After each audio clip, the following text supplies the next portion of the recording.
queman, ojos de fuego y voz de estruendo, rostro esplendoroso. Al verte caí, tu mano en mí me dijo: no tengas miedo, vino apareció.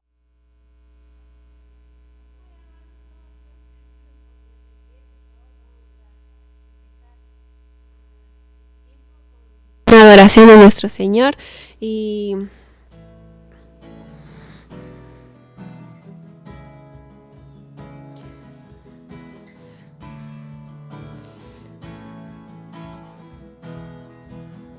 vamos a empezar cantando que Jesús es el centro de nuestra vida, de nuestra familia, de nuestra iglesia. Y dándole gracias al Señor porque es una realidad en nuestra vida, aun cuando tal vez no vivamos con esa, no sé, seguridad, aun cuando nuestra vida muchas veces no lo refleja, o tal vez pensamos que tiene mucho que desear como vivimos, pero Jesús sigue siendo el centro y Jesús sigue estando ahí, Jesús sigue manteniéndose fiel. Y por eso el día de hoy te cantamos así, Señor. El centro de mi vida sé Jesús. El centro de mi vida sé Jesús. Desde el principio y hasta el fin, tú has sido y siempre serás Cristo.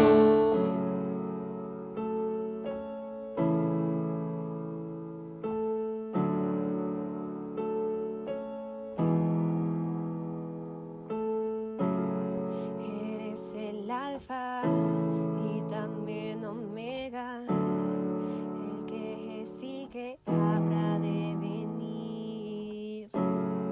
Ojos que queman, ojos de fuego y voz de estruendo, rostro esplendoroso. Al verte caí, tu mano en mí me dijo: no tengas miedo, vino apareció. Desde el principio y hasta el fin, tú has sido y siempre serás Cristo. Cristo, tú eres el centro. Nada importa más que tú Jesús.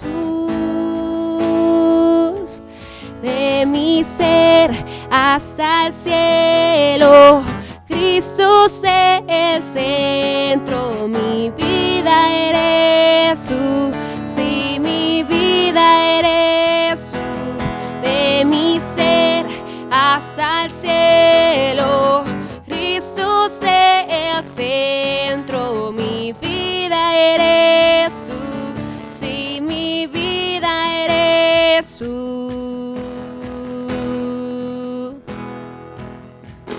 El centro de tu iglesia sé Jesús. El centro de esta iglesia sé Jesús. Cada rodilla se doblará y toda lengua te confesará. Cristo, Cristo, Cristo, Cristo, Cristo, Cristo.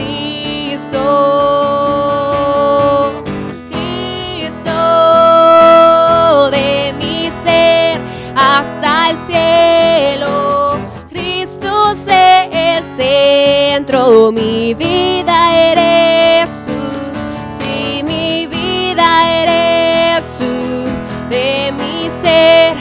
hasta el cielo. Cristo es el centro, mi vida eres tú. Sí, mi vida eres tú. De mi ser hasta el cielo. Cristo es el centro, mi vida eres tú. Sí, mi vida eres tú.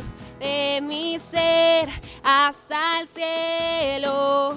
Cristo es el centro, mi vida eres tú.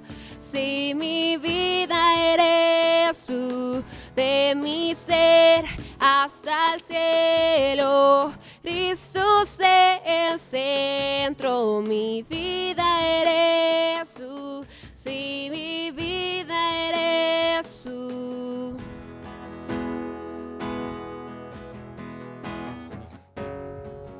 Señor, en esta tarde te rogamos y anhelamos que seas el centro de nuestra vida.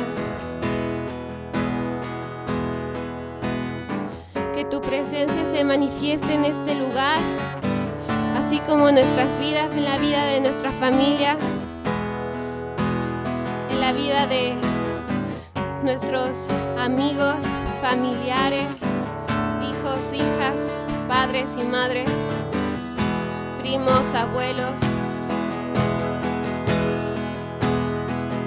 Que hagas visible tu mano y tu favor hacia nuestras vidas. Que nos enseñes a vivir en esa rectitud y en esa santidad.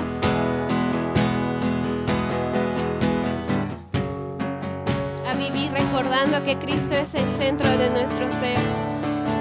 Que por Él y para Él fuimos hechos creados y fuimos hechos nuevas criaturas.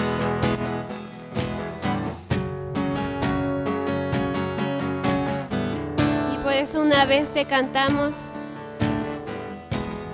desde lo interior de nuestro ser.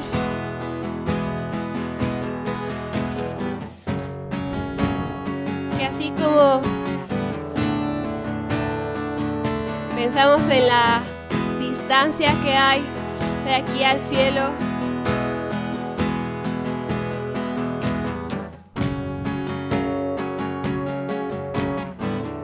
que sin importar esa distancia, sigas siendo el capitán de nuestra vida.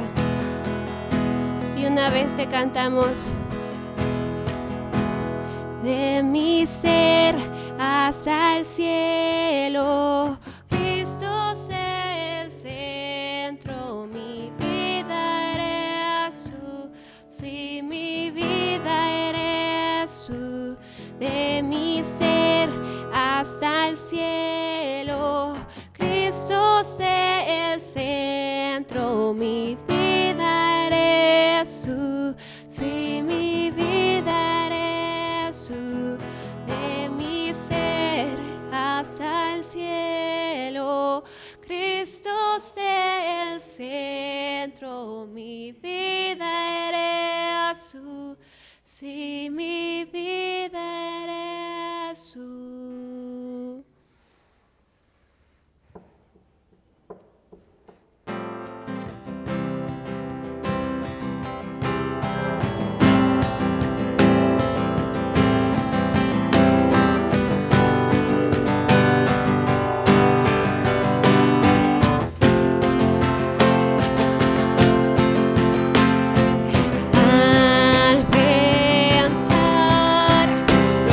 Has hecho en mí, cuán profundo tú me amaste, sin dudar me escogiste a mí por mi nombre, me llamaste.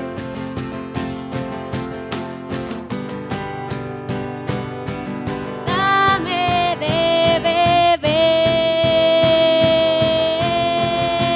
de tu amor, la fuente de todo poder, el agua que sacia mi sed, de tu inagotable amor. Tu amor nunca podré imaginar, el ancho y la profundidad de tu inagotable amor.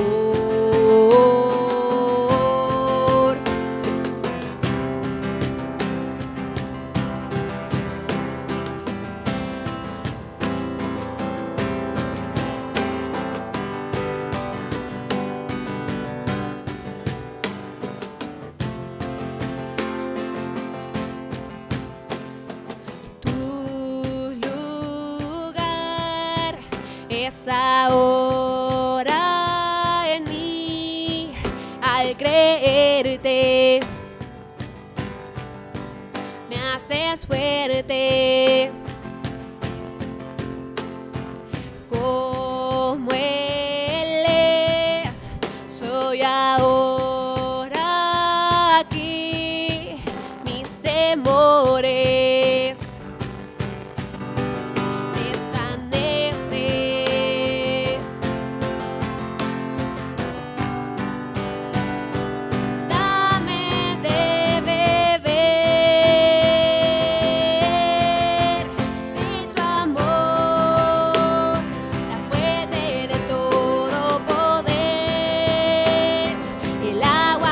hacia mi sed, de tu inagotable amor. Tu amor nunca podré imaginar, el ancho y la profundidad de tu inagotable amor.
Que sacia mi sed, de tu inagotable amor.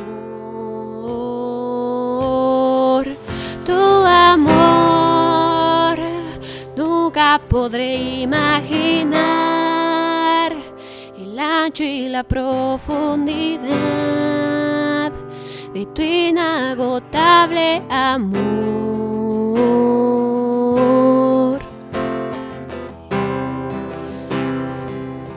Y ahí en donde estás, Yo te invitaría a cerrar tus ojos y que pensemos en lo que estamos cantando. Habla sobre el amor de Dios y estamos tan acostumbrados a decir que Dios ama al de enfrente, pero realmente muchas veces no nos creemos que Dios nos ama a nosotros. Creemos que Dios puede solucionar los problemas del de enfrente, pero no los de nosotros. Hemos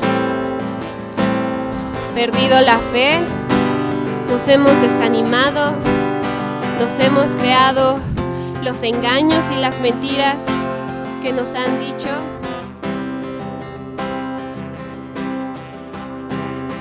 Pero el día de hoy, déjame recordarte que Dios te ama. Que Dios te ama tanto que dio a Jesús en esa cruz por ti.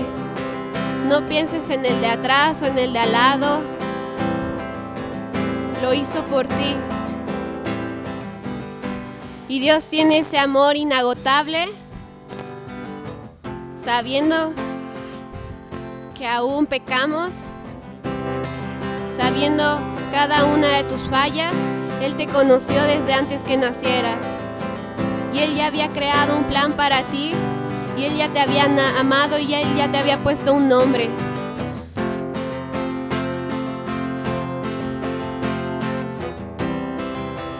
Y así como hace rato cantábamos de esa gran distancia que hay de aquí al cielo, de esa gran distancia y profundidad que hay en el mar, Dios es más grande que eso. Tu Dios es más grande que eso. Y el amor de tu Dios por ti es aún más grande, inagotable.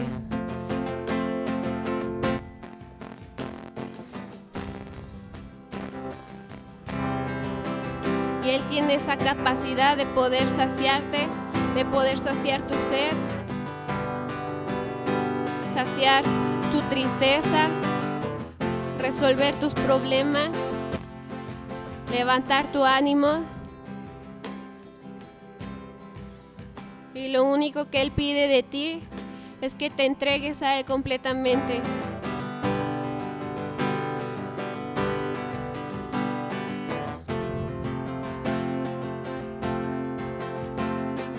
Y si tú crees o quieres pedirle que te haga creer, ¿por qué no cantamos una vez más de ese amor inagotable? Tu amor, la fuente de todo poder, el agua que sacia mi sed, de tu inagotable amor. Tu amor, nunca podré imaginar el ancho y la profundidad de tu inagotable amor.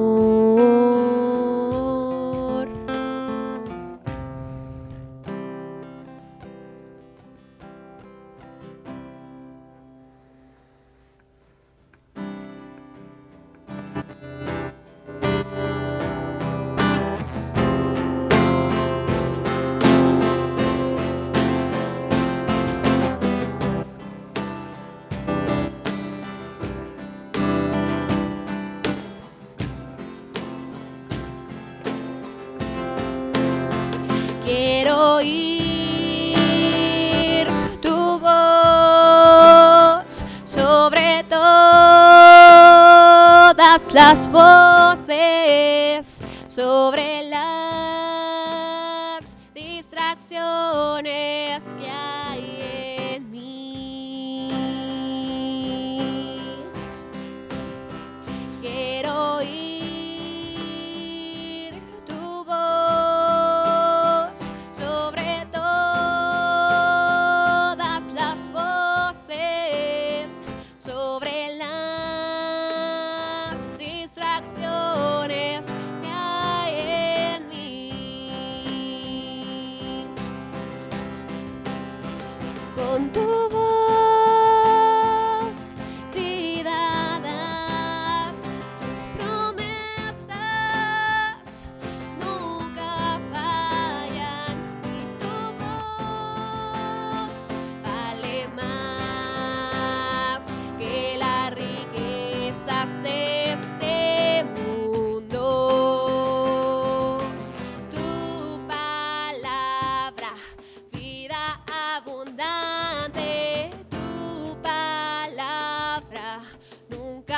fallará, cielo y tierra pasarán, mas tu palabra permanecerá.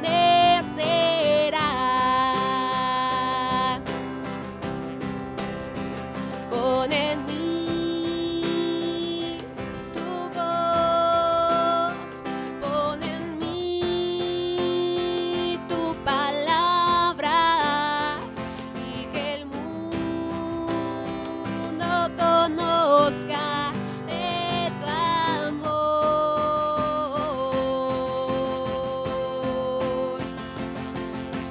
Tu palabra, vida abundante, tu palabra nunca fallará, cielo y tierra pasarán, mas tu palabra permanecerá.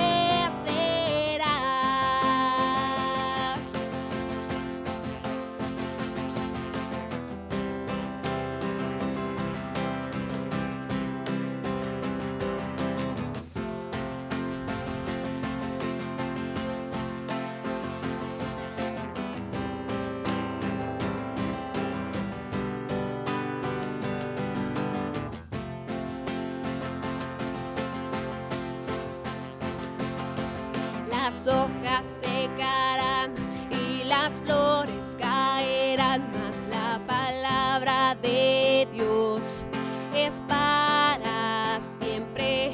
Las hojas secarán y las flores caerán, mas la palabra de Dios es para siempre.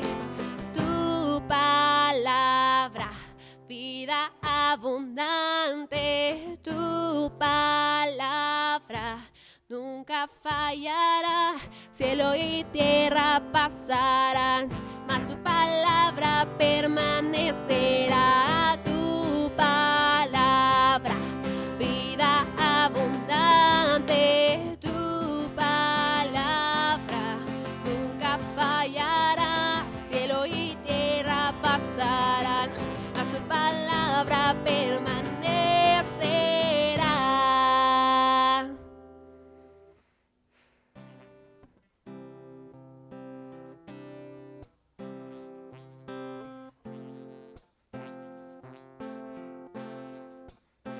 Tengo todo, eres todo lo que necesito. Tú me llevas al lugar donde encontré descanso.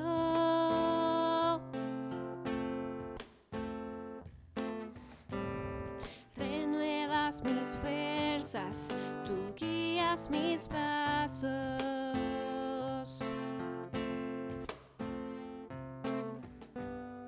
Renuevas mis fuerzas, tú guías mis pasos.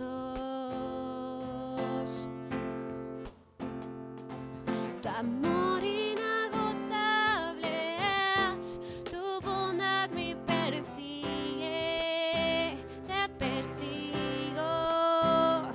En tu mesa me diste un lugar, me recibes en casa para siempre.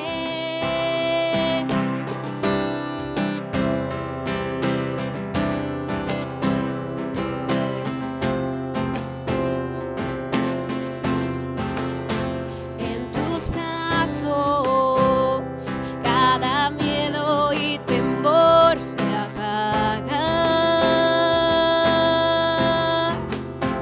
Tú me enseñas a confiar cuando mi fe desmaya.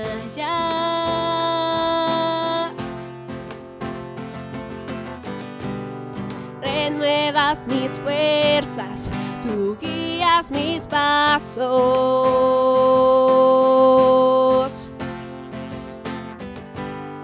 Renuevas mis fuerzas, tú guías mis pasos. Tu amor inagotable es, tu bondad me persigue, te persigo. En me recibes en casa para siempre. Tu amor inagotable es, tu bondad me persigue, te persigo. En tu mesa me diste un lugar, me recibes en casa para siempre.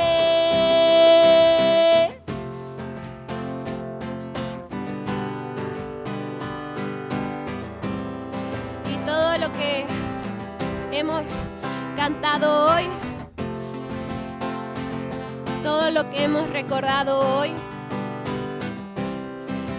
no lo dice un hombre, lo dijo Dios. Lo dijo el Dios que no es hombre ni hijo de hombre para mentir ni para arrepentirse. Y si Él ya te dijo que te acepta y que te ama, y si Él ya te dijo que te eligió,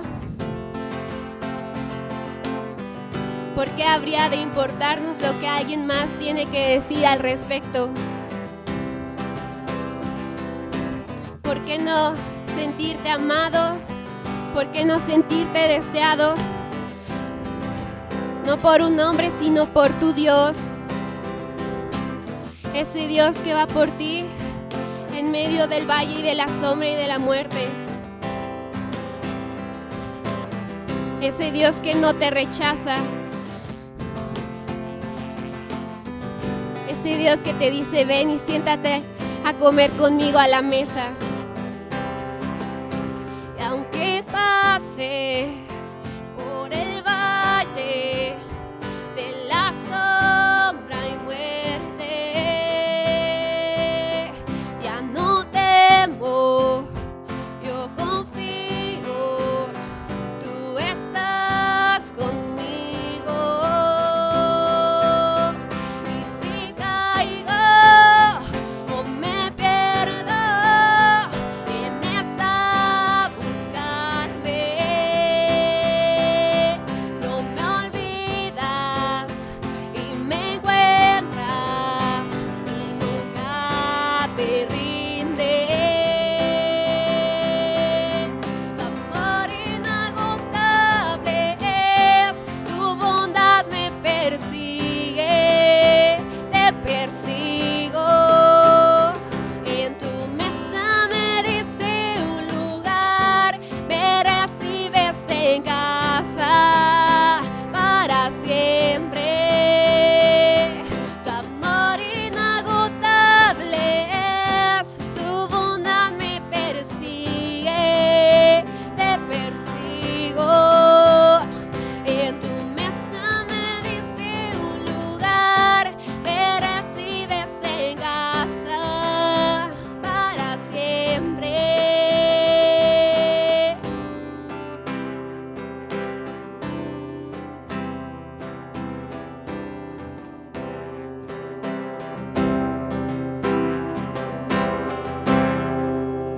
Amén.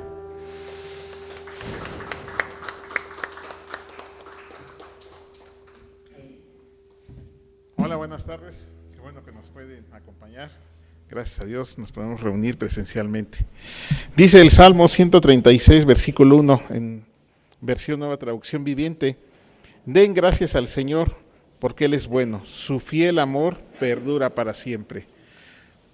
Gracias a Dios. Vamos a iniciar este servicio vamos a continuar con el servicio poniendo todo en las manos de nuestro Señor. Señor y Dios Padre, en el nombre de Jesús, nuevamente te damos gracias, Señor. Gracias por lo que hoy nos das. Gracias, Señor, por la vida que hoy tenemos. Gracias, Dios, por la salud que tú nos has dado, Señor. Gracias, Dios, porque hemos comprobado, Señor, que realmente tú eres bueno, Señor, y que tu amor es para siempre, Señor. Dios Todopoderoso, Señor, queremos que aquellos que todavía están dudando, aquellos que a pesar de que ya te conocen, dudan de tu amor, dudan de que tú seas bueno, Señor, a través de lo que hoy tú vas a hablar, a través de lo que hoy oramos, Señor, ellos puedan ser convencidos, Señor, con tu palabra, con poder y con amor, Señor. Gracias, Dios, porque te mantienes fiel, Señor. Dios Todopoderoso, Te pedimos perdón porque muchas veces no comprendemos tu amor. A veces somos como niños caprichosos, Señor, como niños que no queremos sufrir o que no queremos pasar penurias, Señor. Olvidando, Señor, que tú pusiste ejemplo, Señor, de cómo negarse a sí mismo, de cómo renunciar a aquello que era tuyo, Señor, para venir a servirnos, Señor. Y ese servicio fue con amor, fue sanando, fue enseñando, y hasta hoy lo sigues haciendo, pero fue dando tu vida, sacrificándote por nosotros para el perdón de nuestros pecados, Señor. Dios, que hoy en este momento, Señor, no solamente podamos decir que si nos sacas adelante, que si nos sanas, que si tú haces algo, te servimos o vamos a entregar nuestra vida. No se trata de un intercambio, no se trata de que tú diste, que yo doy, Señor. Se trata de ti, de que te conozcamos, Señor. Enséñanos eso, Señor, a vivir en plenitud, Señor, que a pesar de las circunstancias, que a pesar de las cosas difíciles, podamos permanecer en amor, cobijados, abrazados, consolados por ti. Pero sabemos, Señor, que lo que estorba es el pecado, Señor. Nuestra indiferencia, nuestro orgullo, la indolencia ante el dolor ajeno, Señor. Perdona, Señor, esa dureza de corazón. Perdona, Señor, nuestro egoísmo. Perdona, Señor, nuestro orgullo, Señor. Dios Todopoderoso, sabemos, Señor, y entendemos, Señor, que no siempre vamos a estar sufriendo o que no tenemos que sufrir más allá. Pero lo que sí sabemos, Señor, es que tenemos que ser perfeccionados en el amor, perfeccionados en ti, para que entendamos y comprendamos que nuestra vida va más allá de este mundo, va más allá de este plano terrenal, Señor. Y esa vida es en la eternidad contigo. Y para que esta vida comience tenemos que conocerte. Tenemos que tener esa necesidad urgente de ti. Y hoy es un buen tiempo, Señor. Es un buen tiempo en donde nos muestras y se hace clara esa urgencia, Señor. No es que antes no la hubiera, no es que antes no existiera. Es que antes éramos inconscientes de esa urgencia. Por eso estos tiempos son buenos. Y tu palabra, Señor, nos va a enseñar a depender y a hacer y a conformarnos conforme a Cristo, Señor, sabiendo que tenemos que renunciar a nosotros mismos, renunciar a metas de corto plazo, Señor, renunciar a planes egoístas. Queremos mirar hacia la eternidad. Enséñanos eso, Señor Jesús. Tú viniste desde la eternidad y hasta la eternidad a mostrarnos este camino, a mostrarnos, Señor, el reino de los cielos. Es una alegría y es un gozo, Señor, que podamos alabarte, que podamos alzar nuestras manos, que podamos orar y que podamos decirte, Señor, te necesitamos. Gracias porque eres bueno, Señor. Gracias porque has preparado nuestros corazones. Sigue obrando con poder, Señor, y lo que hoy escuchemos marque nuestras vidas para bien, y Dios, que sea un acercamiento más a tu corazón y a tu amor. En Cristo Jesús oramos y te damos gracias. Amén. Vamos a continuar.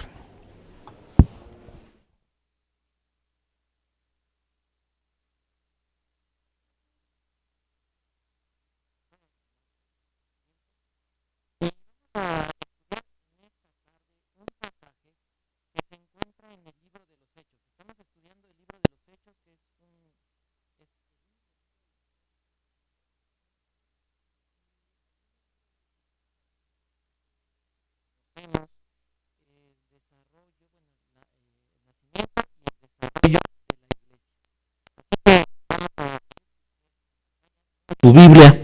Vamos a estudiar el día de hoy un tema titulado El Señor elige. El Señor elige. Y vamos a ir leyendo y vamos a ir explicando y vamos a extraer algunas enseñanzas oportunas, útiles en este tiempo para nuestras vidas. Vamos a estudiar el capítulo 1 del verso 12 al verso 26. Hechos capítulo 1 del verso 12 al verso 26. Yo leo la Nueva Traducción Viviente. Si para la otra me voy a traer unas Biblias, por si no tienen, se las presto. Porque sí, fíjense que he pensado en eso. Les voy a leer, dice así: Después, los apóstoles regresaron del Monte de los Olivos a Jerusalén, a 1 kilómetro de distancia. Cuando llegaron, subieron a la habitación de la planta alta de la casa donde se hospedaban. Estos son los nombres de los que estaban presentes: Pedro, Juan, Santiago, Andrés, Felipe, Tomás, Bartolomé, Mateo, Santiago, hijo de Alfeo, Simón el celote y Judas, hijo de Santiago. Todos se reunían y estaban constantemente unidos en oración junto a María, la madre de Jesús, varias mujeres más y los hermanos de Jesús. ¿Cuál es el tema? En este pasaje vamos a estudiar cómo es el Señor Jesucristo el que elige a sus ministros, el que elige a sus siervos. Y específicamente vamos a hablar de un hombre llamado Matías, que es el sucesor de Judas Iscariote, el hombre que traicionó al Señor Jesús. ¿Por qué es interesante este pasaje? ¿Por qué nos puede servir el día de hoy? Porque a través de él vamos a ver tres cosas. La enseñanza se va a basar en 3 puntos. El primero es que el Señor escudriña el corazón. El Señor conoce el corazón de sus siervos y el Señor comienza a guiar a sus siervos para convertirlos en ministros, en siervos dentro de su iglesia. Y vamos a ver entonces cómo es que Dios hace estas cosas. Ahora, nos da el ejemplo la escritura en este pasaje. ¿Qué es lo que sucede? Comenzamos en el verso 12 diciendo después. Ese después, ¿a qué hace referencia? Esa palabra después conecta el contexto, los versos anteriores, con el pasaje que está explicando Lucas. ¿Qué es este después? Del día 1 de la resurrección al día 40, que es cuando el Señor Jesús asciende, los discípulos vieron a Jesús, nuestro Señor, estuvieron con Él, comieron con Él y recibieron algunas instrucciones. Pero ese después comienza del día 40 por la tarde o 41 al día 50, donde comienza el capítulo 2, que es la venida o la llegada del Espíritu Santo en lo que conocemos como el día de Pentecostés. Entonces, ¿qué pasa en esos 10 días? Es lo que vamos a aprender. ¿Qué es lo que decía? ¿Qué es lo que sucedía con los apóstoles? ¿Cómo estaban viviendo? ¿Qué es lo que estaba sucediendo con sus vidas? ¿De qué manera estaban viviendo este grupo tan pequeño de siervos de Dios, de personas que habían caminado con Cristo? ¿Creen que es interesante esto? ¿Creen que puede ser importante esto en estos días? Miren, es muy parecida las historias. Hace 2000 años, en esos 10 días, los discípulos vieron al Señor Jesús ascender y esperaban su regreso. No sabían en qué momento, pero ellos vivían a la luz de su regreso. Y lo que explica Lucas en este pasaje es lo que hicieron esos 10 días. Que estaban esperando, ellos no sabían cuándo iba a venir el Espíritu Santo, pero ellos estaban esperando la llegada del Espíritu Santo. Entonces, ahora nosotros, ¿cómo vivimos? A la expectativa ¿de qué? De que el Señor Jesús regrese, ¿sí? Miren, es una doctrina que toda la historia de la iglesia, desde el momento, lo vimos hace 8 días, en que los discípulos vieron ascender al Señor Jesucristo, comenzaron a esperar el regreso de Jesús. Comenzaron a esperar a lo largo de las epístolas. Vemos que toda la iglesia ha esperado un evento llamado el arrebatamiento, que podemos encontrar su antecedente en Juan capítulo 14.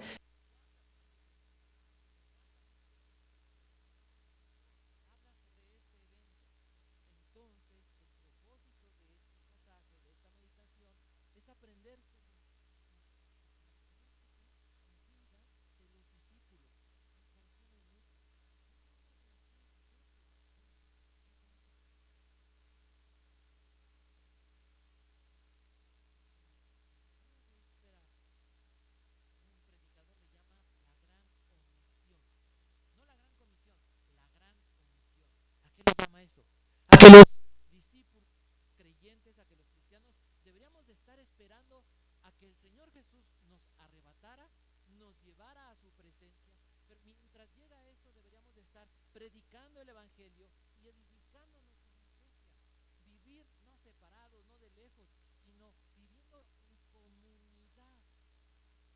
Como vecinos, como familia, como hermanos, como amigos, compartiendo la Biblia, lo vamos a ir viendo a lo largo de este libro, compartiendo el pan, compartiendo la vida, compartiendo al mismo Señor. Entonces es toda una experiencia esto que vamos a ver, esto que vamos a estudiar. Y como les decía, todo comienza en el día 40, el día 41, entre el día 40 y el día 50, que es el día de Pentecostés. Ahí comienza esta vivencia. Y aunque nos vamos a enfocar principalmente en una persona, que podrían decir ustedes a lo largo de esta historia, decir, pues a lo mejor Pedro es el personaje central porque es el que toma la autoridad, el que toma el lugar de liderazgo. A lo mejor podríamos pensar, no, yo creo que son todos los discípulos, o tal vez estos 120 que tipifican a los demás, pero vamos a ver quién es el personaje central de esta historia. Estos discípulos regresan a Jerusalén, ven al Señor irse, los ángeles le dicen, así como lo vieron irse, el Señor va a regresar. Y estos hombres regresan a Jerusalén, donde esperaban ¿qué? Que el Espíritu Santo viniera a vivir en ellos, a habitar en ellos. Cualquier creyente en Cristo tiene que estar seguro que el Espíritu Santo vive en nosotros. Es Dios viviendo en nosotros, es Dios habitando, haciendo de nuestro corazón, haciendo de nuestro espíritu su casa, su hogar. ¿Cómo les parece esto? ¿Cómo les hace sentir esto? Aunque no vivimos por sentimientos, vivimos por fe, pero la fe se traduce en un sentir, en una experiencia, en un estilo de pensamiento, en un estilo de vida. ¿Qué pienso, qué sienten cuando dicen Dios? No lo digo yo, lo dice la Biblia. Cuando te dice Dios, yo vivo en ti. ¿Se sienten tristes? ¿Derrotados? ¿Amedrentados? ¿Nerviosos? ¿Con miedo? Les digo una cosa, nuestra mente es como un campo, así lo describió el Señor Jesús, o nuestro corazón, donde puede caer diferentes tipos de semillas. ¿Se acuerdan ustedes la parábola del sembrador? Mateo capítulo 13. Y hay en ese campo del que describe el Señor Jesús, ¿qué había? Espinos, piedras, le llama abrojos, le llama tierra dura, ¿sí o no? Así es el corazón, en donde las personas prestan sus oídos, prestan su mente, prestan su corazón al sistema de pensamiento del mundo, a la cultura del mundo, a la cotidianidad. Cuando yo me dejo llevar por lo que el mundo está diciendo, por lo que el mundo está promoviendo, por lo que se acostumbra en el mundo, por lo que se acostumbra culturalmente, socialmente, mi corazón se va a endurecer contra Dios. Y voy a empezar yo a vivir bajo el sistema del mundo. A mí no me gusta oír mucho noticias, pero a veces hay que oír, ¿no? Porque cada vez que prende uno la tele y oye una noticia, dice, sabemos que no vamos a oír puras noticias buenas, pero ¿qué es lo que oímos generalmente?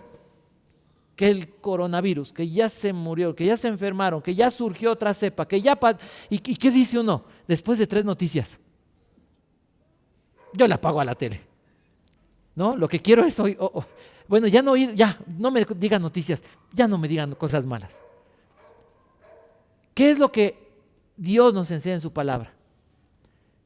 Yo tengo que pensar siempre en lo que su palabra dice actualmente de nuestra vida, lo que su palabra dice de nosotros como iglesia, de lo que su palabra dice de su plan, de su propósito.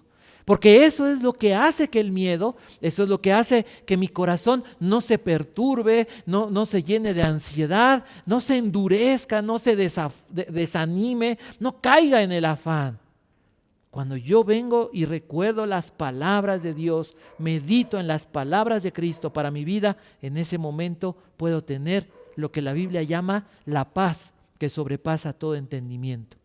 Entonces voy a ir explicando estos versos y vamos a llegar a las enseñanzas de los 3 puntos que di. Sigue diciendo, regresaron del Monte de los Olivos a Jerusalén. ¿Para qué?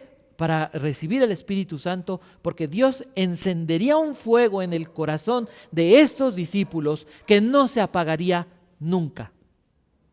El fuego del Espíritu Santo, que dice la Biblia cómo descendió, y lo veremos dentro de 8 días primero Dios, Es un fuego que se enciende en el corazón. ¿De quiénes? De los creyentes en Cristo. Ese fuego, ¿hace cuánto lo encendió el Señor Jesús? Hace como 2000 años, ¿sí o no? Hace 2000 años el Espíritu Santo descendió sobre los creyentes. Y la iglesia, a pesar de la persecución, a pesar de los problemas, a pesar de las guerras, a pesar de tantas filosofías, a pesar de tantas religiones, a pesar de tanta maldad que hay en la humanidad, la iglesia ha permanecido. Porque se ha cumplido la palabra de Jesús que dijo, y las puertas del Hades no prevalecerán contra ella. Entonces, cuando habla la Biblia, quiero darles un dato. Cuando la Biblia habla del Monte de los Olivos, voy a darles algunos versos, no vamos a ver muchos por cuestión de tiempo. Cuando la Biblia habla del Monte de los Olivos, saben que hace muchas veces, de acuerdo a los versos que veremos, llama la atención, tiene un simbolismo de dos cosas, de crisis y de juicio. Vamos a ver un par de versos. Segundo libro de Samuel, en el capítulo 15, el verso 30. Segundo libro de Samuel, capítulo 15, en el verso 30, dice así: entonces David subió el camino que lleva al monte de los olivos, llorando mientras caminaba. Llevaba la cabeza cubierta y los pies descalzos en señal de duelo. Las personas que iban con él también se cubrieron la cabeza y lloraban mientras subían el monte. ¿Qué estaba pasando? ¿Se acuerdan ustedes del pasaje? Es cuando David escapa. David el rey escapa de la ciudad de Jerusalén. ¿Por qué escapaba? ¿Se acuerdan? Porque su hijo Absalón lo estaba persiguiendo, porque lo quería matar. Entonces, vayamos a leer otro verso. Ahí en Lucas, si me acompañan en Lucas capítulo 19.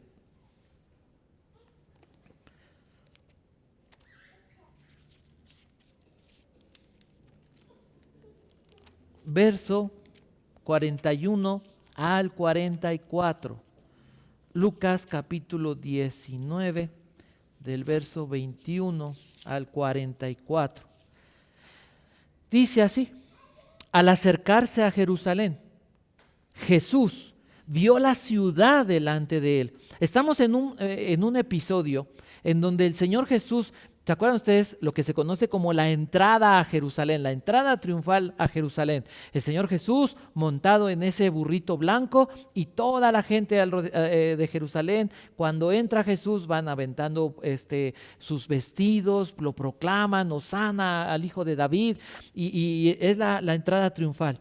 Y dentro de este evento, vean lo que dice la Escritura: al acercarse a Jerusalén, Jesús vio la ciudad delante de él y comenzó a llorar. ¿Cómo quisiera hoy? Dice, ¿cómo quisiera que hoy tú, entre todos los pueblos, entendieras el camino de la paz? Pero ahora es demasiado tarde y la paz está oculta a tus ojos. No pasará mucho tiempo antes de que tus enemigos construyan murallas que te rodeen y te encierren por todos lados. Te aplastarán contra el suelo y a tus hijos contigo. Tus enemigos no dejarán una sola piedra en su lugar, porque no conociste cuando Dios te visitó. ¿Qué es lo que está sucediendo?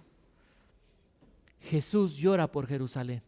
Imaginen ustedes que Jesús entra y lo proclaman y le dicen, tú eres el hijo de David, era el heredero al trono. Y Jesús comienza a llorar y les dice, no conociste el día de tu visitación.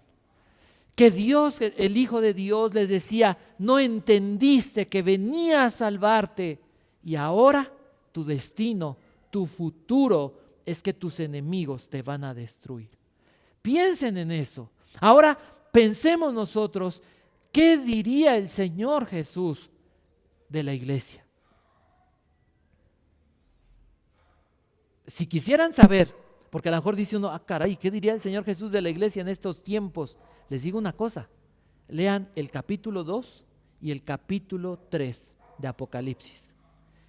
Y podemos ver lo que dice el Señor Jesús, el alfa y la omega, como se llama a sí mismo, de su iglesia a lo largo de la historia. Todo lo que ha sucedido. Regreso a Hechos, solamente leí un par de versos a manera de ejemplo de lo que simboliza o de lo que ha sucedido constantemente, sucedió constantemente ahí en el Monte de los Olivos. Dice, cuando llegaron, subieron a la habitación de la planta alta, o lo que se conoce como el aposento alto, dice, de la casa donde se hospedaban. Este aposento alto lo encontramos en Marcos en el capítulo 14, lo encontramos en Mateo capítulo 26, lo encontramos en Lucas, cuando el Señor Jesucristo celebra la última cena, ¿se acuerdan ustedes? Y bueno, continúa diciendo este pasaje, que estaban, dice, cuando llegaron y subieron a esta planta, dice, estos son los nombres de los que estaban presentes. ¿Y qué es lo que leímos? Da el nombre de los 11 discípulos que aún quedaban. ¿Ya no estaba quién? Judas Iscariote, el que lo había traicionado. Dice, todos se reunían y estaban constantemente unidos en oración, junto con María, la madre de Jesús, varias mujeres más y los hermanos de Jesús. ¿A qué se dedicaban los discípulos en ese tiempo? Entre el día 40 y el día 50 que vino el Espíritu Santo, ¿cuál era la condición? Mientras ellos esperaban al Espíritu Santo, ¿qué hacían? Oraban. Oraban y seguramente compartían las palabras del Señor Jesús. Seguramente estaban también juntos compartiendo lo que el Señor Jesús había dicho. ¿Qué es lo que nosotros deberíamos tomar de este pasaje como un ejemplo? ¿Qué deberíamos de vivir haciendo? Vivir en oración. Orar no solamente es cerrar los ojos como si algo mágico sucediera. Cerraste tus ojos y ya te conectaste con Dios. Se cierran los ojos para no desviar la atención, porque con los ojos anda uno por allí, para arriba y para abajo. Se cierran los ojos. Pero ¿qué es lo importante de la oración? El momento cuando quedas en silencio y en tu corazón buscas la presencia de Dios, buscas conectarte con Dios, buscas que Dios te hable. Ese es el momento importante y a partir de ese momento, esa conexión con Cristo, comienza ese tiempo de oración. Dice el verso 15, durante aquellos días, ya dijimos cuáles días, esos 10 días, cuando aproximadamente 120 creyentes, diríamos es una iglesia chiquita. Para otros es una iglesia grande. 120. ¿Cuántas personas alimentó Jesús? Porque la pregunta es, ¿era grande esa iglesia? ¿Cuántas personas alimentó? Primero, dice 5,000, sin contar mujeres y niños. Pero en otra ocasión, ¿cuántos fueron? 4,000, igual, sin contar mujeres y niños. O sea, si juntáramos esas iglesias, si esas hubieran sido verdaderamente iglesias, sería una iglesia de 9,000 puros varones, arriba de 20 años, sin contar mujeres y niños, que podríamos hablar de una iglesia entonces a lo mejor de unos 30,000, 40,000. ¿Pero cuántos había? ¿Hay un porcentaje? El 10% de 40,000, 4,000. El 10% de 4,000, que sería el 1% de 40,000, ¿serían cuánto? 400. O sea que la iglesia no llegaba al 1%, llegaba, si es 120, la cuarta parte, al punto 0,25%. ¿Era una iglesia grande entonces? No. Era una iglesia, ¿cómo podríamos decir? Micro iglesia. Pero para el Señor los números serán importantes. ¿Qué consideran ustedes? ¿Es importante tener una iglesia? Digo, si es hermoso ver una iglesia grande, claro. Y si un día Dios nos concediera predicar en un estadio, bendito fuera Dios, bendito sea Dios. Sí, sería hermoso. ¿Pero serían todos iglesia? Lo importante es cuántos eran iglesias realmente. 120 personas. Pero esas 120 personas fueron las personas donde Dios comenzó el incendio. Ese fuego que incendió el mundo entero, ese fuego del Espíritu Santo, ese fuego que llevaba a predicar el Evangelio, a vivir por el Evangelio, a vivir el Evangelio y a dar su vida por el Evangelio. ¿Por qué estaban orando? ¿Quién les dijo que oraran? Si hay algo que la Biblia nos narra, y voy a dar algunas citas para los que están apuntando, Lucas capítulo 3, verso 21, voy a dar pura cita desde Lucas para que sea más fácil, Lucas 5, 16, Lucas 6, 12, Lucas 9, 18, Lucas 11, 1. Y voy a leer algunos versos. Lucas 3, 21. Dice así: cierto día en que las multitudes se bautizaban, Jesús mismo fue bautizado. Mientras él oraba, los cielos se abrieron. Lucas 5, 16. ¿Qué es lo que hacía el Señor Jesucristo? Le estaban bautizando, ¿y qué comienza a hacer? Dice la Biblia, ¿estaba qué? Orando. Lucas 5, 16 dice así: así que Jesús muchas veces se alejaba al desierto para orar. ¿Qué hacía el Señor Jesús? Se apartaba al desierto. ¿Se acuerdan que dice en en Oseas, Dios le dice a su pueblo, te llevaré al desierto para que vuelvas a enamorarte de mí? ¿Es una paráfrasis? ¿Qué hacía Jesús? Se apartaba a un lugar para orar. Ahí mismo en Lucas dijimos, capítulo 6, verso 12, dice así. ¿Gusta agua? ¿No? Cierto día, poco tiempo después, Jesús subió a un monte a orar y oró a Dios. ¿Cuánto tiempo? Toda la noche. ¿Cuál era la condición normal del Señor Jesús? La oración.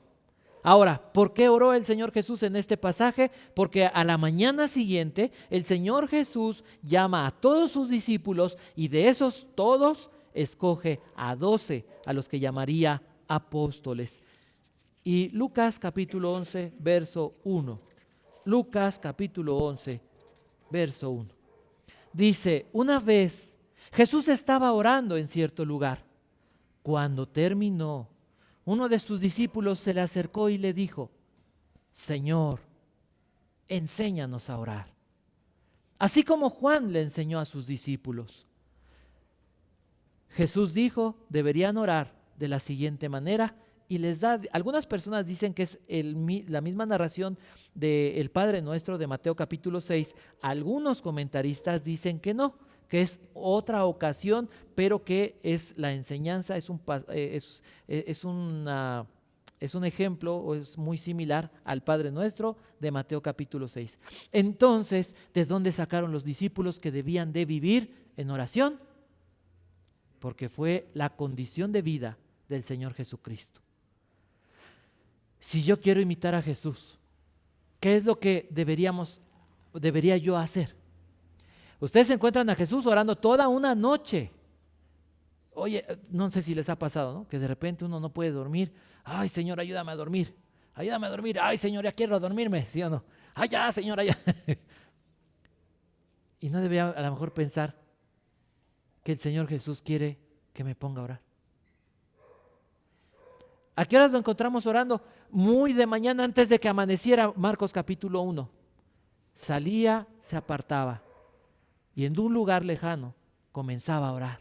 ¿En qué momento comenzaba a orar? Los discípulos ya están con él, ya está en el transcurso del día y está orando y los discípulos le dicen, Señor, enséñanos a orar. ¿Qué podemos entonces entender? ¿Que cuál es el momento para orar? Cualquiera. En este momento podríamos orar. ¿Podrías llegar a tu casa y ponerte de rodillas a orar? Podrías hacerlo. Podrías en vez de ver la tele decir, Señor, quiero platicar contigo, pero mejor aún quisiera que me platicaras. Y cerrar tus ojos y comenzar a clamar al Señor Jesús. ¿Cuál es el tiempo para orar? Dice la Biblia, orar sin cesar. 7 veces al día, decía el salmista, te buscaré. Daniel oraba 3 veces al día. ¿Cuál es la condición de vida para nosotros? Vivir en oración.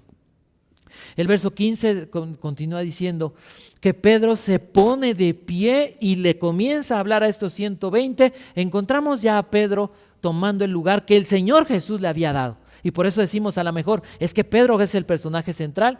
Pero no, Pedro solamente usado por el Espíritu Santo comienza a decirles, verso 16, hermanos, les dijo, las Escrituras tenían que cumplirse con respecto a Judas. ¿Por qué? ¿Fue Dios el que anticipaba que Judas iba a seguir un camino?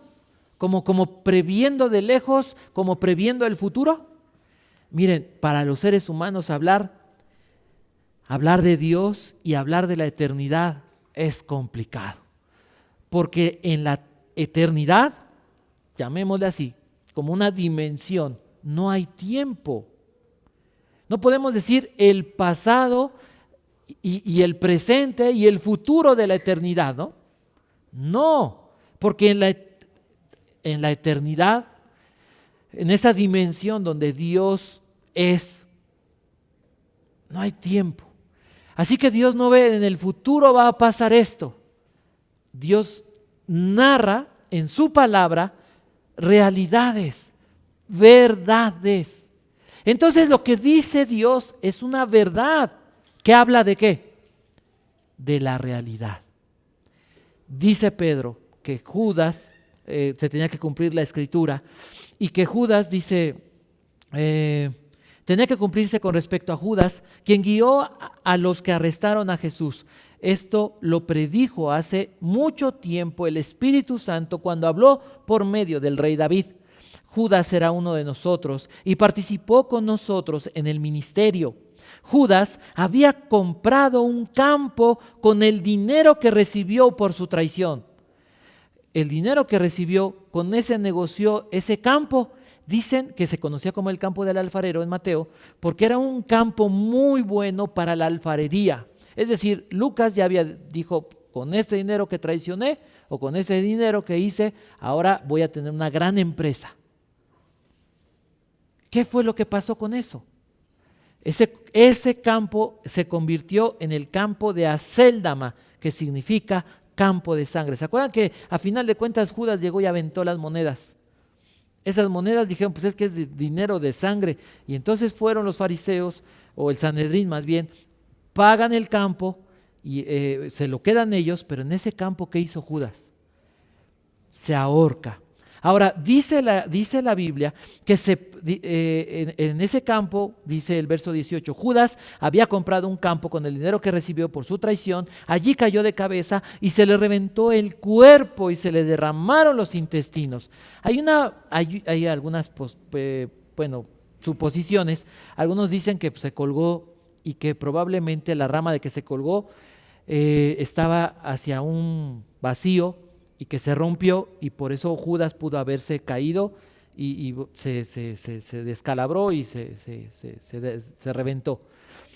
Otra que parece más cercana a lo que sucedió, dicen que seguramente por el clima que había, Judas se ahorca y empieza el proceso de descomposición. Entonces el cuerpo se hinchó y lo más seguro que se haya roto la rama o la cuerda, y entonces ya hinchado Judas cayó y por eso se partió, se reventó y se le salieron las vísceras. Qué dramático se escucha todo esto, ¿no? Qué feo se escucha. Ese fue el final de Judas. Ahora, dice el verso 20, eso estaba escrito en el libro de los Salmos, continuó Pedro, donde dice que su casa quede desolada y que nadie viva en ella. También dice que otro tome su lugar. La traición de Lucas estaba profetizada en 3 pasajes principales: el Salmo 41:9, el Salmo 69:25 y el Salmo 109, verso 8.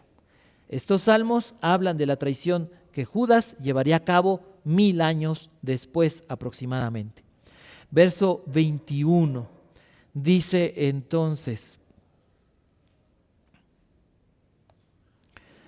entonces, ahora tenemos que elegir a alguien que tome el lugar de Judas entre los hombres que estaban con nosotros todo el tiempo mientras viajaban con el Señor Jesús, desde el día en que Juan lo bautizó hasta el día en que fue tomado de entre nosotros. El que salga elegido se unirá a nosotros como testigo de la resurrección.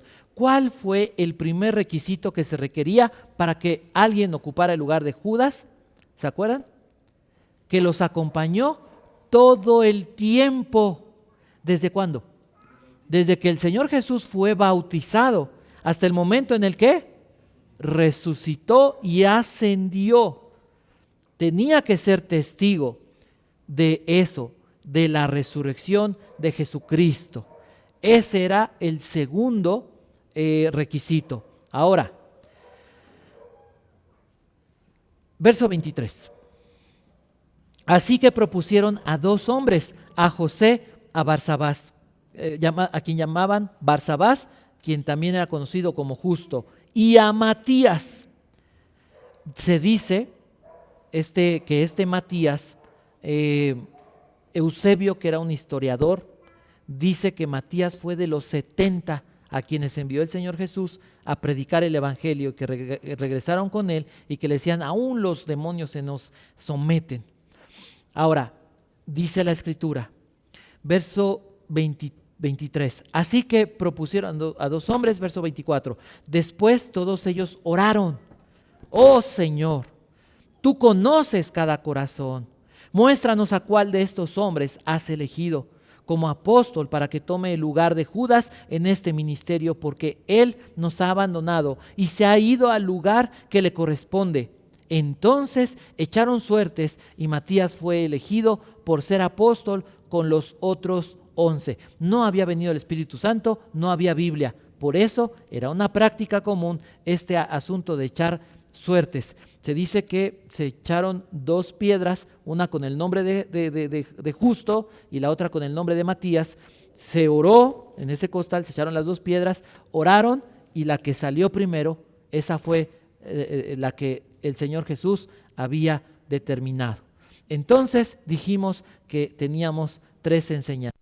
¿Quién escudriña el corazón? De acuerdo a esto, el Señor escudriña los corazones. Voy a leer un verso, Jeremías capítulo 17, verso 10, a manera de ilustración. Dice así: pero yo, el Señor, investigo todos los corazones y examino las intenciones secretas.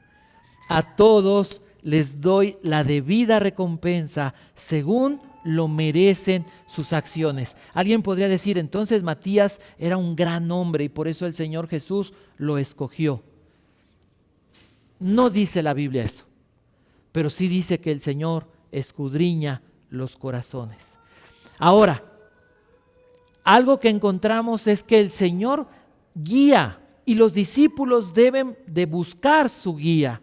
Y voy a leer un par de versos ahí en los Salmos. El Salmo capítulo 5, el verso 8, nos habla de cómo los discípulos deben vivir pidiendo dirección del Señor. Dice así: guíame por el camino correcto, oh Señor, o mis enemigos me conquistarán.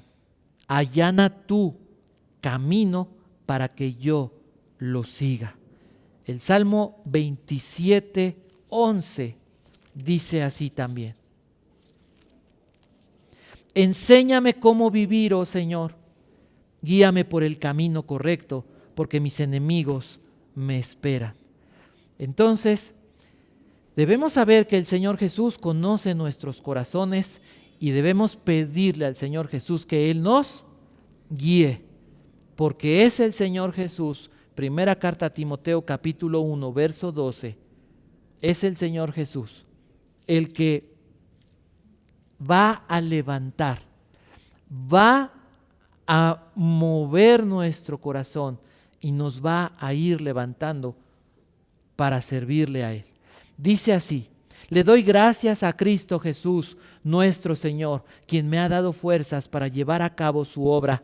Él me consideró digno. La versión 60 dice, Él me tuvo por fiel de ponerme en el ministerio. Aquí dice, Él me consideró digno de confianza y me designó para servirlo.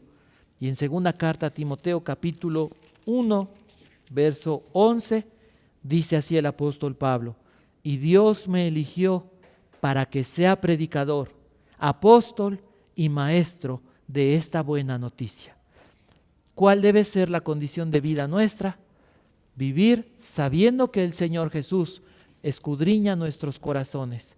Vivir pidiéndole que Él nos guíe, pero también saber que de alguna manera Dios nos ha considerado por fieles y que para muchos de nosotros Dios está preparándonos cada día para cumplir con un ministerio. ¿De qué manera se nos revela? Vamos a terminar con esto. ¿De qué manera el Señor Jesús es revelado a través de su palabra? Dijimos como el Dios ¿qué? Que conoce nuestros corazones. El Dios que guía. El Dios al que debemos de pedirle guía. ¿Cuándo? Cada momento. Dice la Biblia, si tienes falta de sabiduría, ¿quién no tiene falta de sabiduría? Alguien diría, yo estoy bien. Creo que no, ¿no? Si tienes falta de sabiduría, pídela a Dios. ¿Cada cuándo? Cada momento, cada día. Y tercero, el Dios que prepara nuestros corazones para servirlos, para servirle. ¿Cuál es el peligro? Al principio lo mencioné, al que nos enfrentamos cada día. Nuestro corazón incrédulo. Un corazón endurecido contra Dios. Un corazón temeroso. Un corazón que duda de Dios. ¿Qué es lo que Dios llamaría en esta noche? ¿A qué nos llamaría entonces? ¿Cuál es? Tú solito, tú, cada uno, hermanos, cada uno considere su corazón. ¿Cómo te sientes? ¿Sientes que estás caminando en fidelidad? ¿Sientes que estás caminando en fe? ¿Sientes que estás viviendo, practicando estos tres aspectos de la enseñanza? Si es así, bendito sea Dios, continúa. Pero si hoy piensas, hoy estás consciente y dices, la verdad es que no vivo tan cerca de Dios. La verdad es que no considero tanto a Dios en mis caminos. La verdad es que no le dedico tiempo a Dios. Es el tiempo de arrepentirse y devolver nuestro corazón a Dios. Porque Dios no nos rechaza. Porque Dios no nos exilia. Porque Dios no nos desecha. Porque Dios no nos dice, ya me cansé, ya hazte a un lado, no entiendes, eres un necio. No. Mientras caminamos en este mundo, mientras Dios nos concede vida, Dios quiere mostrar su misericordia, su gracia y su amor. ¿Y cuál es el personaje principal después de Cristo en este pasaje? Es Matías, el discípulo que perseveró. El discípulo que perseveró. Y yo les diría, imitemos un poco el ejemplo de Matías. ¿En qué sentido? Quiero pedirles que cierren sus ojos.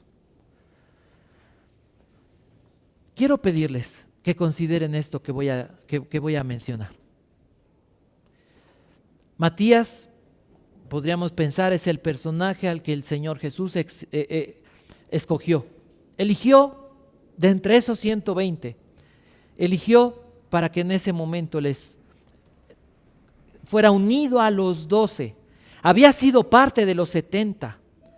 Y dice la Biblia, como lo comentamos, hay dos requisitos. Tenía que haber visto al Señor Jesús cuando fue bautizado, desde ese momento haber caminado fielmente con Jesús y haberlo visto morir, resucitar y ascender.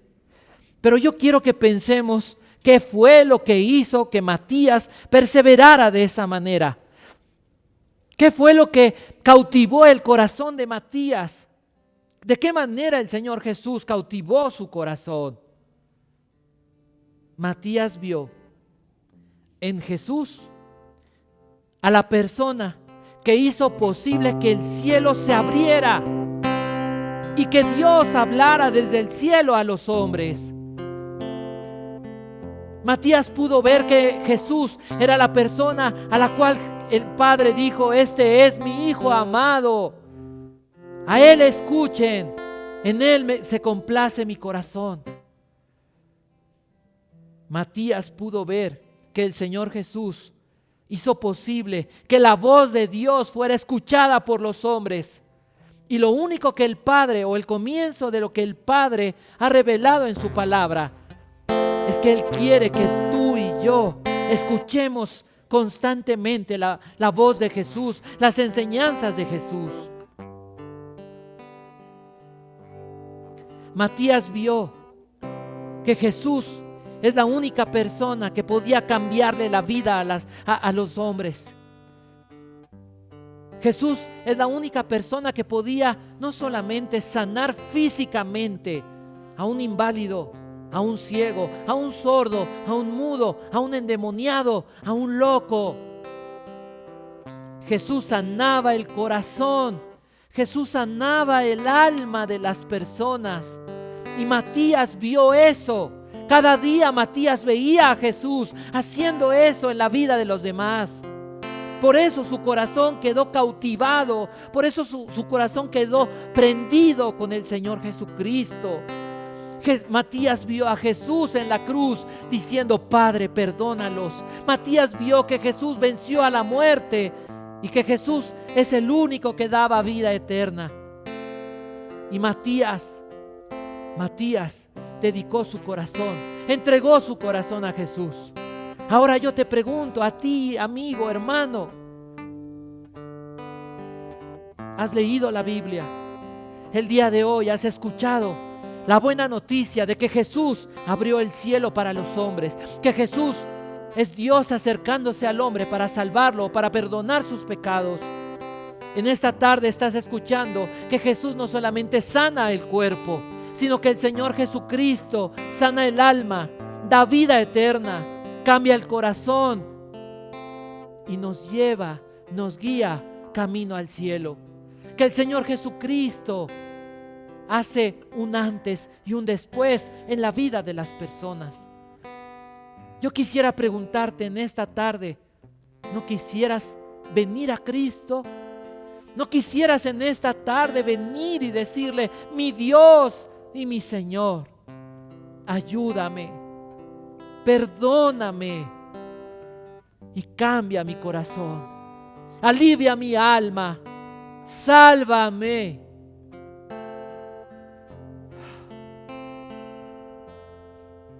Quisiera invitarte en esta tarde, si tienes este deseo, si tienes esta necesidad de decirle a Cristo, al Señor Jesús: mi vida no funciona y yo sé que es mi culpa, yo sé que soy responsable, yo sé que es mi pecado. Y si en esta tarde quisieras arrepentirte y decirle perdón, quisiera invitarte a que te pongas de pie en tu lugar. Si en esta tarde quisieras volver a Cristo como si fuera la primera vez, quisiera invitarte a que te pusieras de pie y juntos volvamos a nuestro corazón a Jesús en adoración. Y si tú estás en casa escuchando esto, ponte de pie. Si tú estás ahí en tu hogar, ponte de pie, porque seguramente Dios ha hablado a tu corazón también. Y yo no sé si algún tiempo después escucharás esta predicación en una calle, en la cárcel, en un hospital. Haz un alto en tu vida y te invitaría a que también volvieras tu corazón a Jesús. Levanta tus manos. Levanta tus manos y adoremos a nuestro Dios por unos instantes, mientras el Espíritu Santo nos envuelve, mientras el Espíritu Santo nos toca, mientras el Espíritu Santo obra en nuestras vidas. Levanta tus manos, adoremos a nuestro Dios, cántale a tu Dios.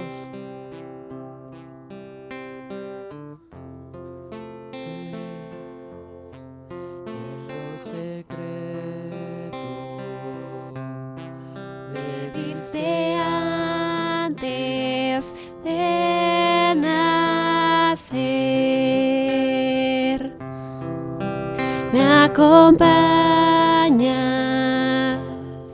eres mi amigo fiel, nunca me dejas, lo sé muy bien.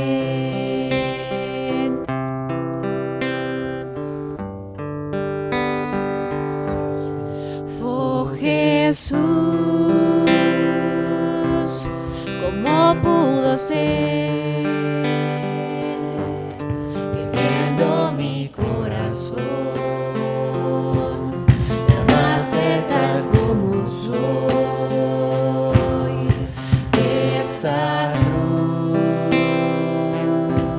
tu carta de amor para este pecador. Eres tan bueno, Dios.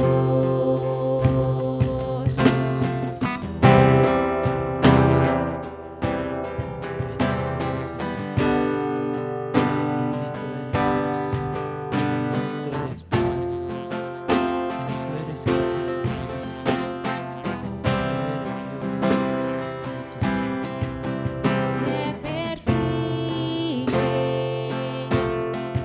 cuando me alejo, me traes a casa una y otra vez, me restauras, estoy completo en ti. Nunca me dejas, sé muy bien, sé muy bien.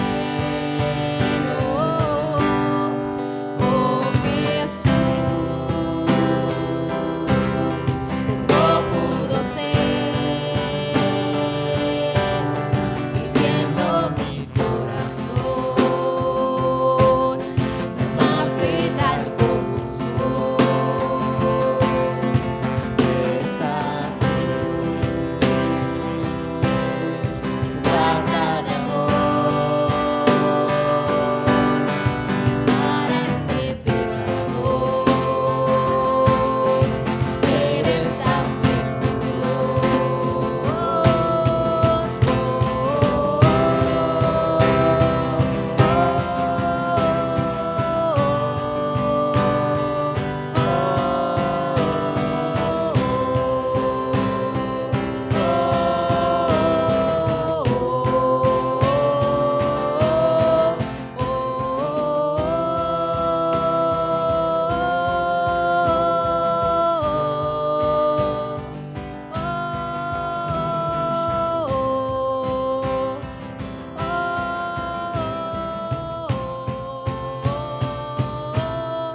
oh Jesús. Señor, en el nombre de Jesús te pedimos, Dios, que perdones todas las faltas, todo el tiempo, Dios, que hemos desviado nuestra mirada, todo el tiempo que hemos perdido, hemos desperdiciado, porque hemos abierto el corazón y la mente muchas veces a otro tipo de semillas, palabras, noticias, pensamientos, costumbres. Dios, Padre, en el nombre de Jesús, renunciamos a todo esto y volvemos nuestro corazón a ti, Señor, a través de tu palabra. Te pedimos en el nombre de Jesús que nos maravilles, Dios bendito, que tu Espíritu Santo, Dios, nos sensibilice de tal manera que cada momento, que cada día quedemos maravillados con tu amor, quedemos maravillados al conocerte a través de tu palabra, al darnos cuenta la grandeza del Dios que eres, amoroso, misericordioso, el Dios que cambia vidas, el Dios que sana a los enfermos, el Dios que da vida a los muertos, el Dios que nos prometió un lugar en el cielo, el Dios que pagó en la cruz por nuestros pecados. Señor, nos volvemos a ti, Señor Jesucristo. Te damos gracias, bendito Dios. Invocamos tu nombre, Señor Jesucristo, como nuestro Dios y Salvador. Y te pedimos que tomes nuestra vida en tus manos y que tú cumplas tu propósito. Que tú, Dios, marques nuestros corazones. Te damos gracias, Padre.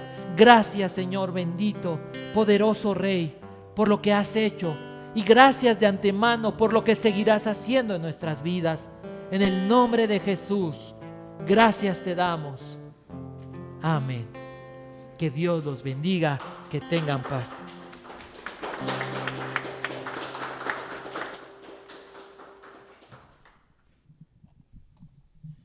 ¿Qué tal? Vamos a empezar con nuestro tiempo de diezmos y ofrendas. Y quiero leerles algunos versículos de la carta de Hebreos. Voy a leerles el versículo 1. Dice: permanezca el amor fraternal. Y los versículos 5 y 6 dice: sean vuestras costumbres sin avaricia, contentos con lo que tenéis ahora, porque Él dijo: no te dejaré ni te desampararé. De manera que podemos decir confiadamente: el Señor es mi ayudador, no temeré lo que me pueda hacer el hombre. Bueno, al darle algo de nuestros recursos a Dios, forzosamente tiene que haber una carga emocional, tiene que haber una buena intención de parte de nosotros hacia Dios, porque vamos a desprendernos de algo que pues de alguna forma nos pertenece y podríamos destinarlo para alguna necesidad o algún gusto.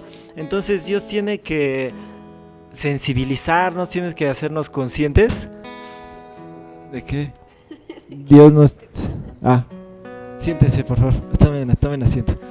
Sí. Entonces Dios nos tiene que tocar las emociones y que decirnos: mira, pues da algo de tus recursos para que la obra del reino se extienda. Y los versículos que leíamos de Hebreos dice que Dios promete que nos va a ayudar. Dice: Dios no te dejaré ni te desampararé. Y dice el versículo 6, podemos decir que el Señor es nuestro ayudador. Y eso es muy importante. Miren, les voy a leer Isaías 41, 13. Ahí Dios se describe a sí mismo, dice: porque yo, Jehová, soy tu Dios, quien te sostiene de tu mano derecha y te dice: no temas, yo te ayudo. Entonces, oremos, digámosle a Dios que nos ayude a ser sensibles, a darle de parte de nuestros recursos con amor, con buena actitud, con deseo de que se usen de una forma poderosa, santa, que su reino se extienda. Y también vamos a confiar lo que dice aquí estos versículos de la Biblia, que Dios nos cuida.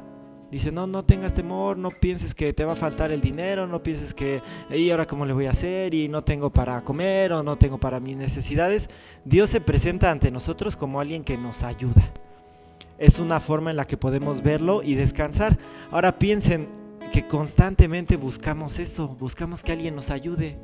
Piensen que a lo mejor decimos: pues voy a hacer un trámite, cómo quisiera que alguien, tener un conocido influyente o alguien que me ayude, que me explique, quiero ir con un doctor, quiero ir con un especialista porque tengo esta necesidad. Yo quisiera que me ayudaran a hacer mi quehacer, yo quisiera que me ayudaran aquí en particular, pues con tantas necesidades y tantos gastos que tengo. Y Dios nos dice que es esa persona que nos va a ayudar. Así se describe Dios. Dice: mira cuántas necesidades podemos tener, pequeñitas, grandes, cotidianas, extraordinarias, las que sean. Y Dios nos dice: yo te ayudo. Yo soy esa persona influyente, esa persona necesaria, esa persona que sabe de la vida, esa persona que es experta, esa persona que nos ama. Y así como nos dice en el versículo 1 de Hebreos que haya amor fraternal, pues ese mismo amor fraternal no es que salga de nuestro gran y bondadoso corazón, sino que es algo que Dios produce. Así como Él también nos ama, pues nos ama infinitamente, nos ama sacrificialmente, pero también nos ama fraternalmente, nos ama como si fuéramos sus amigos. Entonces vamos a orar, vamos a decirle a Dios que nos ayude y a darle con gusto parte de nuestros recursos. Entonces, Padre Santo, te damos gracias porque nos amas, porque nos aprecias, porque disfrutas de estar con nosotros, porque estás, dices tú, todos los días con nosotros, estás más cerca que nuestra sombra de la mano derecha, porque te interesas en cosas pequeñas, en cosas grandes, porque dices que valemos más que muchos pajaritos, porque nos describes como una pequeña manada, porque eres bueno, porque eres bien intencionado y también quieres proveer proveer para todas nuestras necesidades. Nos quieres quitar la codicia, dice aquí que no tengamos avaricia, que tengamos contentamiento con lo que tenemos ahora. También nos prometes cosas buenas y nos prometes prosperarnos para el futuro, pero nos dices que ahorita con lo que tengamos participemos de nuestros diezmos y ofrendas. Te damos gracias, Padre, porque tú lo recibes con contentamiento, y te suplicamos que toques nuestro corazón para que lo hagamos con gusto, para que entendamos que es algo bueno, que es algo en lo que podemos obtener deleite, y que es algo que tú lo vas a recompensar, Padre. Tú eres quien nos ayudas, y te bendecimos mucho porque nos amas y porque has incluso provisto de recursos para nosotros, para que podamos dar ahorita. Te bendecimos, Señor, en nombre de Jesús. Amén.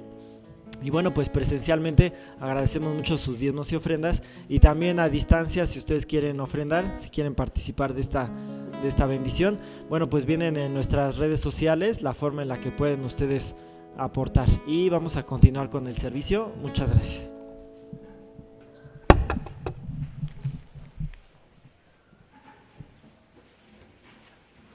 Hermano, ahí donde estás, ahora sí, por favor, ponte de pie. Vamos a despedirnos con una última alabanza.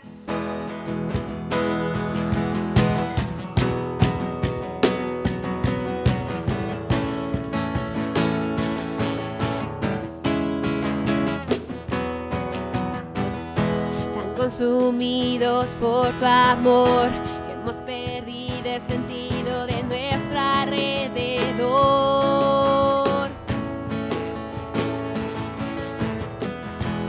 Nada nos puede deslumbrar, nada en este mundo se te puede comparar.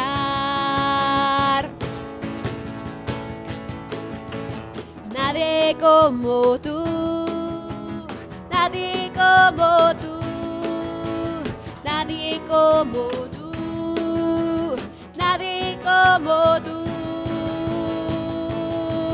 Jesús. Más que suficiente, nuestro Redentor y Rey. Jesús, muestra tus caminos y andaremos en tu luz, a la luz de tu verdad. En tu luz vemos la luz, en tu luz vemos la luz.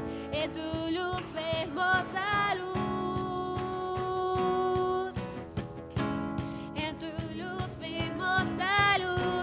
En tu luz vemos la luz. En tu luz vemos la luz. En tu luz vemos la luz. En tu luz vemos la luz. En tu luz vemos la luz. En tu luz vemos la luz.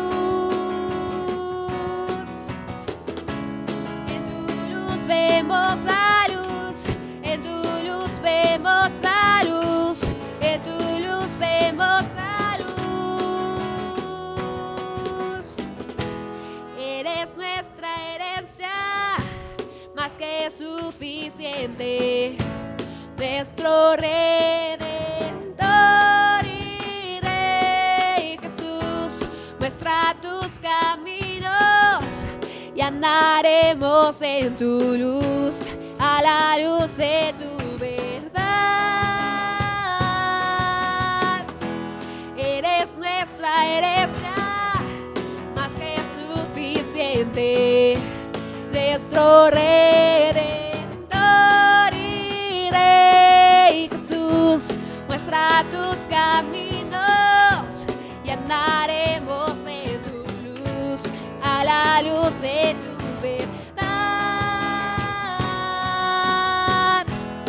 Amén. Hermanos, estamos despedidos. Acuérdate que tenemos servicio los miércoles en vivo, el domingo nos vemos a las 12. Y si quieres tomar algún estudio, tenemos los martes a las 6:30 o los viernes a las 6:30. La reunión de jóvenes está a las 4:30, entonces si quieres unirte, escríbenos o con cualquiera de los servidores. Estamos despedidos, bye.